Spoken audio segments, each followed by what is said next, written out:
So hey guys, this is Anurag and welcome to Geeks 2.0। तो बहुत दिनों से कोई भी वीडियोस नहीं आ पा रही थी क्योंकि मैं खुद इस डाउट पे था कि इस टॉपिक के ऊपर वीडियो बनाऊं या ना बनाऊं, क्योंकि इस टॉपिक को सुनने के बाद आप पे भी सनसनी फैल जाएगी और आपको भी दुख पहुंचेगा कि भाई कहाँ से कहाँ ये इंडस्ट्री है, कहाँ से कहाँ इंडस्ट्री, ऐसा कुछ बॉलीवुड नहीं, कहाँ से कहाँ ये आईटी सेक्टर जा रहा है। उसके बारे में थोड़ा सा हम इंफॉर्मेशन आपको इस वीडियो में देना चाह रहे हैं।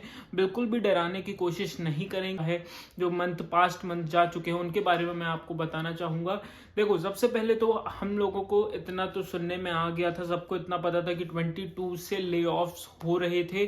23 आने के बाद भी ये था कि जनवरी के एंड तक कंडीशंस अच्छी होंगी, सब कोई बोल रहे थे। फिर भी कंडीशन अच्छी हुई, पर as compare to other years मतलब इतनी ज़्यादा भी कंडीशंस अच्छी नहीं थी कि लोगों को ऑनबोर्ड किया जाए, हाई हाई पैकेज पे रखा जाए। ठीक, अब यहाँ पे क्या प्रॉब्लम आती है कि अभी तक तो ये सुनने में आ रहा था कि इसका ले ऑफ्स हो गया, मेटा ने इतने एम्प्लॉयज निकाले, इसने इतने एम्प्लॉयज निकाले, इसका ले ऑफ, उसका ले ऑफ। लेकिन अपने जो पास वाले हैं, बिल्कुल अपने जो रिलेटेबल हैं, जो बिल्कुल अपने बगल में मान लो बैठे हुए हैं, उन लोगों को कुछ भी ऐसा नहीं सुनने मिला था। लेकिन अब जो मेरे साथ ज्वाइंट हुए कैंडिडेट्स है 22 बैच के भी, वो भी अगर किसी कंपनी में काम कर रहे थे एंड 8-9 मंथ्स उनको बेंच पे वो भी रहे, तो उनको मींस असेसमेंट कुछ भी नहीं लिया गया, डायरेक्टली परफॉर्मेंस बेसिस पे फायर्ड कर दिया गया। और सिर्फ एक मेल डाल के कि परफॉर्मेंस बेसिस पे आपको फायर किया जाता है। वो मैं कंपनी का नाम अभी रिवील नहीं करूंगा, बहुत ही अच्छी ही कंपनी है, इंडिया की ही कंपनी है, आईटी सेक्टर में बहुत टॉप 10 पे ही रहती है। फिर भी उसने ये चीज करी।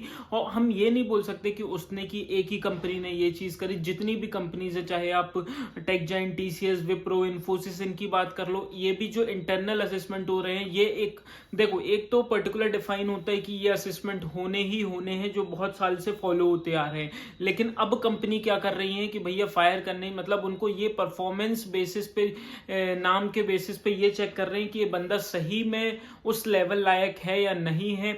कोई भी इंटरनल असेसमेंट दे के निकाल रहे हैं। अब देखो, एक चीज बिल्कुल क्लियर है कि कंपनी को आपको अगर फायर करना है तो वो किसी भी रीजन दे के आपको फायर कर सकती है। आप उससे ये तक नहीं आर्ग्यू कर सकते कि ये तो मैंने किया ही नहीं। ठीक, तो जो चीज हमें अभी सुनने में आ रही थी लोगों से कि उसको फायर, इसको फायर, यहाँ वहां, वो चीज अब इतनी बढ़ के आ चुकी है कि मतलब लोगों जो हमारे साथ ही काम कर रहे थे, मेरी कंपनी में नहीं, सॉरी ये मैं बता दे रहा हूँ, मेरी कंपनी में नहीं, दूसरी कंपनी में जो हमारे साथ ही ज्वाइन हुए थे, साथ ही काम कर रहे थे, ट्रेनिंग भी हुई, इनफैक्ट प्रोजेक्ट ट्रेनिंग भी हुई, और उसके बाद उनका ले ऑफ या फायर कर दिया गया। अब आप खुद बताइए कि एक 9 मंथ्स के जॉब वाला व्यक्ति भाई, कुछ उसके भी सपने, कुछ उसका भी था मोटिव कि मैं यहाँ से स्टार्ट कर रहा हूँ, ये टेक्नोलॉजी सीखी भी उसने, ट्रेनिंग के दौरान भी सीखी, प्लस प्रोजेक्ट की ट्रेनिंग के अंदर भी सीखी, और उसके बाद कर मिलता क्या है उसको, फायर। तो देखो, मैंने शुरू में ही बोला कि मैं डराने की कोशिश नहीं कर रहा हूँ, मैं सिर्फ इतना बोल रहा हूँ कि अब जो ले ऑफ्स है वो बहुत ही करीब आ चुके हैं।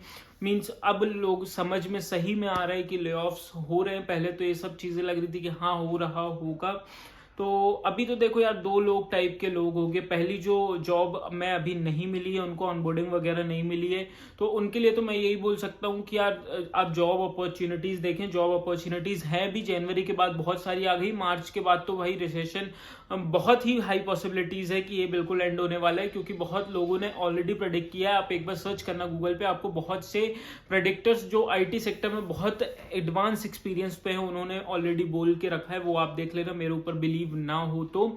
और देखिए, मैं आपको जैसे बता रहा था कि जो लोग जॉब में आ चुके हैं, अगर वो बेंच में बैठे हुए हैं, 8-9 मंथ्स हो गए, 6 मंथ, मैंने पिछली भी वीडियो में बोला था कि 6 मंथ हो गए हैं, तो आपके लिए खतरे की घंटी बज सकती है। इससे अच्छा भी आपको टेस्टिंग मिले, सपोर्ट मिले, कोई भी प्रोजेक्ट मिले उस पर चले जाओ, नहीं तो संभल के रहो। ऑफिस बुलाते तो ऑफिस जाओ, मतलब फिर जो वो बोल रहे हैं वो करो, और कोशिश करो कि आपको प्रोजेक्ट एलोकेशन हो जाए कहीं ना कहीं। दूसरे लोग वो हैं जिनकी ऑनबोर्डिंग ही नहीं हुई, उनका मैं यही बता रहा था कि यार देखो, जहां अभी अपॉर्चुनिटी मिल रही है वहां घुस जाओ, फिर देखा जाएगा आगे क्या करना है। देखो, आज आप 6 LPA में घुसते हो वो भी ठीक है, लेकिन 6 LPA के लिए आप 1.5 साल वेट करते हो वो गलत है। ठीक, अगर आप 4 LPA पे कहीं घुसते हो और 1.5 साल बाद लंबी हाइक ले लेते हो 40-50% की, तो वो ज्यादा सही होगा अभी के कंडीशन में।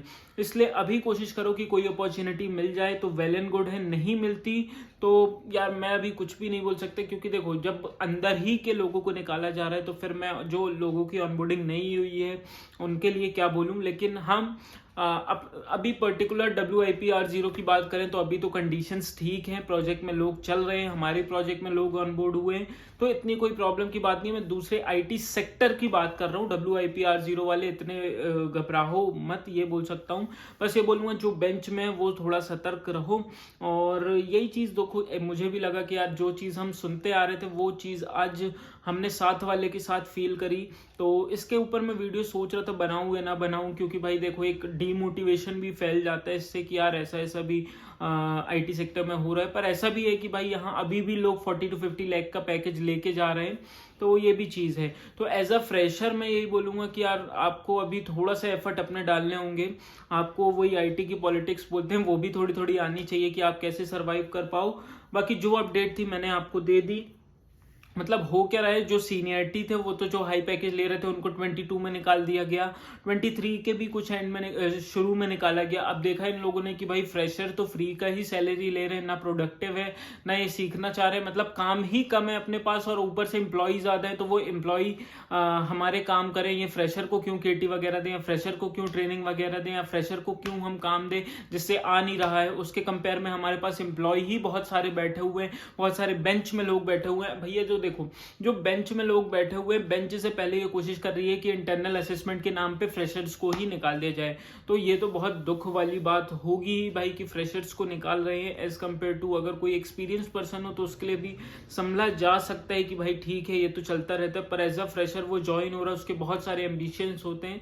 तो ठीक है यार, अपन इस मुद्दे पे बात करने के लिए अभी इतने मैच्योर्ड तो नहीं है, पर इतना ही बोलूंगा कि जो मैंने अभी फील किया वो मैंने आपको बता दिया कि फायरिंग अभी भी चल रही है और मेरे बहुत ही क्लोज वन को परफॉर्मेंस बेसिस पे डायरेक्टली निकाला गया, जो कि प्रोजेक्ट ट्रेनिंग तक में था वो, और ऐसा कोई असेसमेंट भी नहीं हुआ था, बस यही है कि निकालना था तो निकाल दिया गया।